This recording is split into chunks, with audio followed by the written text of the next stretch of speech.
Tapos na maglinis si Wancho.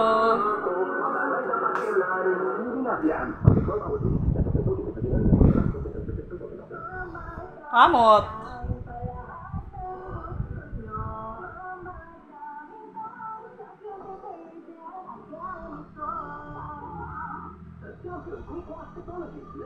Laki na nga na na-improve ng balot mo dyan sa Daifu na yan, tay. Kaya lang, ganun lang talaga, babalik-balik lang talaga yan eh. Pati pa rin, tay. Buti nga, gumaling na yung ano mo, bedsore mo.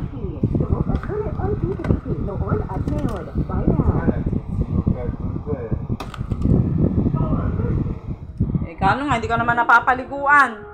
Gusto ko nga, paliguan ka na, hindi naman kita kaya. Yung namang nire-request ko with kayo sa munisipyo eh. Daming kaarte yan. Nagpasa na ako ng picture mo. Nung nakahiga ka, nagpasa na ako ng mga requirements. Wala naman silang sinabing kailangan pa ng sulat para nagre-request ako ng wheelchair. Ngayon, kailangan ko na naman daw magpasa nun. Eh, ang tagal na, 2 buwan na. Ngayon nila sasabihin na kailangan ng ano, di sabihin, di nila tinitingnan yung pinasa kong requirements. Nabanggit mo lang. Oo, tay. Parang ako, makakalabas-labas ka, maarawan ka, tapos pag ano, sakay ka wheelchair, mapapaliguan kita, madadala kita sa CR. Hindi naman kita kaya. Ang hirap naman talaga, umano, yung... Pero pagka manghihingi sila ng boto eh, madali nilang nakukuha. Pag may kailangan ka, solid din naman yung wheelchair. Yan po. Magaling na yung bedsore niya. Konting lit na lang. Thank you sa mga search. Yan, diaper. Bedridden na talaga si Wancho. Ha? Diretso, kaya mo pa ba? Di ka na nga makatayo, tatay. Ewan ko sa kanila.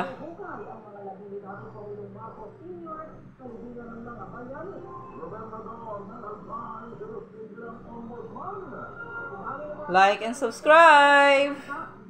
Please po. Baka sakali pong makalusot, makabili ng pambiling diaper.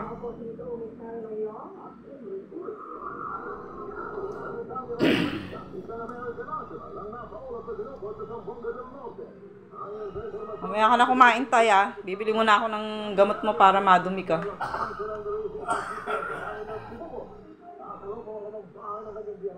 Yan po siya. Hindi siya naliligo. Unas na lang umaga tsaka gabi.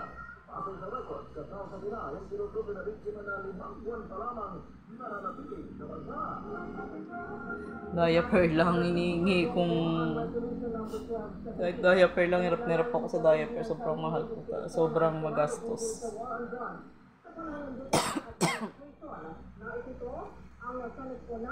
Thank you po. Bye-bye. Yan po si tatay.